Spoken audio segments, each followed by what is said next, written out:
Our speaker this afternoon is Pat Kehoe, and the topic is identifying waterfowl on the wing. Originally from London, Ontario, Pat grew up hunting and fishing on Lake St. Clair and Long Point Bay. He has a BSc in Ecology and Evolution from Western Ontario and an MSc in Zoology from the University of Guelph, during which time he studied at Delta Waterfowl and Wetlands Research Station near Portage La Prairie in Manitoba. He managed the Wetlands and Coastal Habitat Program for the New Brunswick Department of Natural Resources from 1986 to 1997. He managed prairie conservation programs for Ducks Unlimited from 1997 to 2011 based out of Alberta, and currently is Director of International Partnerships for Ducks Unlimited at Oak Hammock Marsh in Manitoba. Over the years, Pat has published over 25 scientific papers, led or supported the organization on several international conservation symposia, which includes the 2012 National Fish and Wildlife Conservation Congress that we hosted in Ottawa, where Pat was a key member of the organizing committee and helped us put that whole thing together. Without his help, it wouldn't have been possible. Over the past 45 years, Pat has hunted and fished throughout much of North America. He's also been a taxidermist for 40 years, has collected all species of waterfowl for which there's an open season. That's good to know, Pat. That's good. At least that's what I'm saying. He's sticking to that story. And carves and collects wooden decoys. An accomplished chef, his recipes for wild game appear regularly in Ducks Unlimited's Conservator magazine. For several years, he has also hosted waterfowl hunts for Ducks Unlimited and Angler and Hunter Television, and since 2011 has produced 4 shows per season with Ducks Unlimited's television partner, The Canadian Tradition. In a word, Pat is passionate about all aspects of our waterfowl heritage. We're delighted he could join us here again today to speak about waterfowl identification. Please welcome our good friend, Pat Kehoe. Thanks, Greg. It's great to be here with this group. I want to talk a little bit about waterfowl identification, some of the challenges with waterfowl identification. Imagine a number of your duck hunters, and as you're probably aware, there's some pretty subtle differences between some of the species. Fortunately, in Canada, we generally have fairly open limits. In the prairies, it's 8 ducks with a restriction of 4 pintails. In Ontario, it's 6 ducks with different black duck regulations depending on where you are. But if you travel much and go down into the United States, they get very sticky with some of their regulations. Like you can have 6 ducks, only 3 of which can be wood ducks, only 4 can be drake mallards, only 1 hen mallard, all that sort of thing. So it is an important thing that waterfowl hunters know how to identify ducks, particularly if they want to travel. The other advantage, of course, is not all ducks are created equal on the table. So if you know you're shooting teal and wood ducks and mallards, you're probably going to have a better meal than if you're shooting buffleheads, goldeneye, and mergansers. So I think it's an important thing that people know their ducks, and we'll try and walk through the main waterfowl species in North America that you'd encounter in Ontario, talk a bit about the different patterns, what to look for, and where to look for these species as well. So roughly, ducks are grouped into puddle ducks and diving ducks. Puddle ducks being the teal, mallards, pintails, gadwall, diving ducks being the canvasback, redheads, and scaup. Of course, geese are waterfowl as well, with primarily the dark geese being Canada geese and the lighter geese in the front there being snow geese and blue geese. Puddle ducks versus diving ducks. Habitat is a key. You're going to find puddle ducks largely in the marshes and backwater rivers and so on, whereas diving ducks are going to be on the Great Lakes, the larger lakes in northern Ontario, especially where there's rice beds. You'll find scaup and ringneck ducks. But the habitat differences are key to identification of the species. There's other distinguishing characteristics. As you get to know your ducks, silhouettes are important. Shovelers having a big bill, mergansers having a sloping pointed bill. We'll get into that in a minute. The speculum, the second thing here, I'm going to point to this. I hope most people can see it, but the second column there is the speculum. That refers to this colorful patch on the wing of a hen mallard. In puddle ducks, the speculum tends to be highly colored and different colors in each species, whereas in the diving ducks, it tends to be gray or white with different patterns. Again, that's a critical thing to look for when you have a bird in the hand or on the wing at close range is the speculum. The way the mallards or the puddle ducks take off is by jumping, whereas the diving ducks run along the water to get into the air. Feeding behavior, the puddle ducks tipping up, feeding on the bottom. They tend to be in water that's only as deep as their neck can reach the bottom because they're feeding on seeds and insects that are in the water column. Whereas diving ducks will dive completely underwater. Some species like long-tailed ducks going up to 200 feet under to get their food. One thing that we have to be aware of in Canada when you look at duck identification is what we call eclipse plumage. Eclipse plumage is when the birds lose their whole body feathers, including their flight feathers, become flightless for a couple of weeks in the summertime. But during the eclipse plumage, the males of the species are brown. They can be easily confused with females, and that's what we tend to encounter in Canada when our season first opens in September and October, are brown ducks. This duck here, being an adult male green-winged teal, in eclipse plumage doesn't have a brown head, doesn't have the gray body, looks pretty much like a female green-winged teal. That plumage characteristic starts to fade into more colorful plumage as the fall goes on, and by mid to late October, most species are showing the green heads of the mallards, the long tails of the pintails. But early in the season, when the season opens, it can be very difficult to identify birds based on the overall plumage characteristics. Interesting thing in that, though, is I mentioned the speculum of these birds doesn't change during the eclipse, so that's a real key when you have the bird in hand.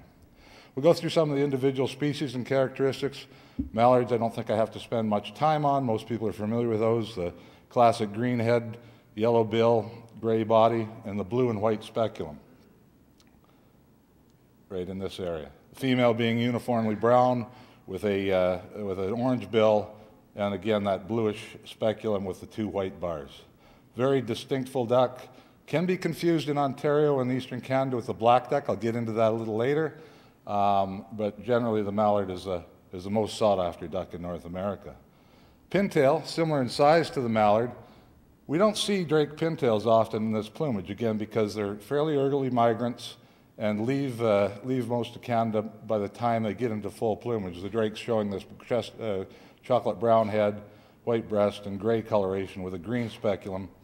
Females being brown in flight. You can identify them from female mallards because they don't have a blue speculum. They have a greenish or brown speculum, but a white trailing edge and not a white leading edge. It's only one white bar. So you have to look at these characteristics. It's important, if you really want to learn how to identify ducks, to get out there and watch them. I mean, get out there in the spring. It's a great time to go to a wetland or river where you can fish or do something else and watch the birds. You'll pick up on the different flight patterns of the different species. The nice thing about going out in the spring is the birds are going to be in full plumage, so you can really identify what species they are. And those flight characteristics that you'll see in the spring will carry through into the fall and help you identify different species as well. Gadwall, or gray duck it's often called, it's becoming more and more common in Ontario, particularly along the Great Lakes. 30, 40 years ago when I started hunting here, it was a fairly uncommon bird, thought to be a western bird. I hunted on Wolf Island this fall, and Gadwall was almost as common in mallards in the bag for us. It's a gray duck with a white patch on the speculum. The female is similar to the mallard in overall coloration, brown body, but the difference again is in the wings. This chestnut patch on the front edge of the wing, the white on the speculum, no bars, no blue, will tell you it's a Gadwall. Share very similar habitats to mallards and pintails. The Wigeon, or bald-pate as it's known, the male has a blue bill, often called a blue bill, but not like the scaup that I'll get into in a minute. It's a dabbling duck. The distinguishing feature here is this white patch on the shoulder of the wing and green and black speculum in the back. Males are sort of buffy pink. Females are different than the other dabbling ducks, particularly when you get them in the hand. Mallards, pintails, Gadwall all have a fairly large bill, whereas these Wigeon or bald-pate have a very, very short blue bill. The other thing, most hens of the other species of puddle ducks have either brown or gray bills like in the teal, or orange bills like in the Gadwalls and mallards. So the bill on this bird is one that really helps distinguish it from other dabbling ducks. Eurasian Wigeon is, well, as the name suggests, a European species that is becoming more common in North America, particularly on the Pacific coast.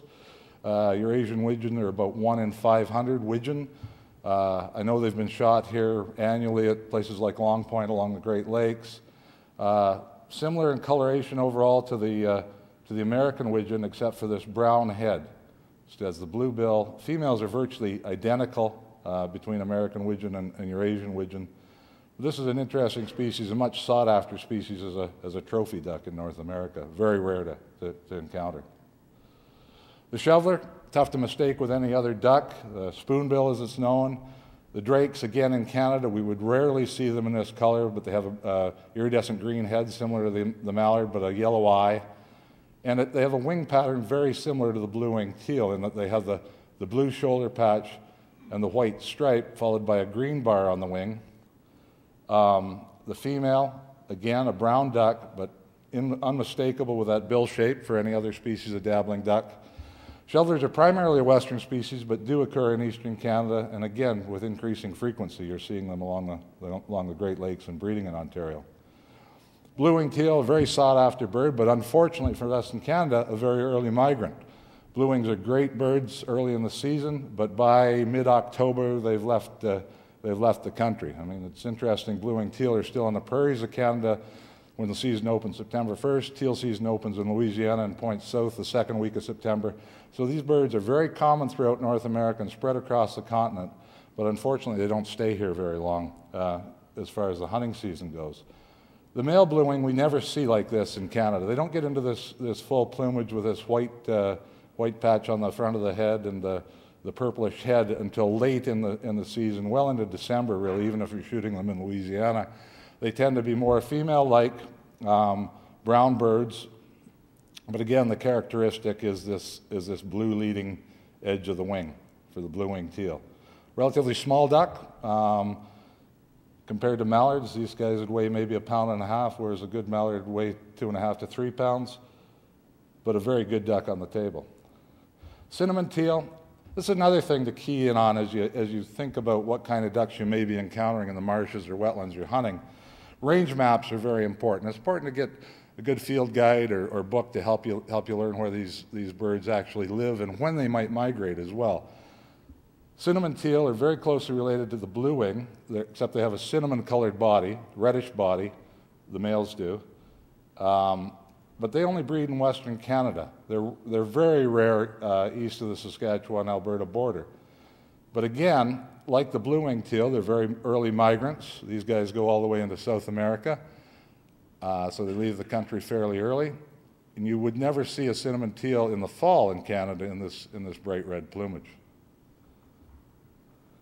Green-winged teal are more commonly encountered in Canada by hunters. They're a late-season bird, a hardy bird that stay well into freeze-up for the most part. So again, timing on migration is important to know if you want to separate your species as well. Green-wings are the smallest puddle duck that we have. Males having males having the gray body with the brown head and the green stripe through the head with these white markings on the front of the breast and the rump. Females being uniformly brown. But a green speculum really determines the green-winged teal, and it doesn't have the white or bluish patches of the blue-winged teal. Great bird for the table. Wood ducks, fairly common throughout southern Ontario and eastern Canada. Drakes are unmistakable from any other species with the bright coloration. Females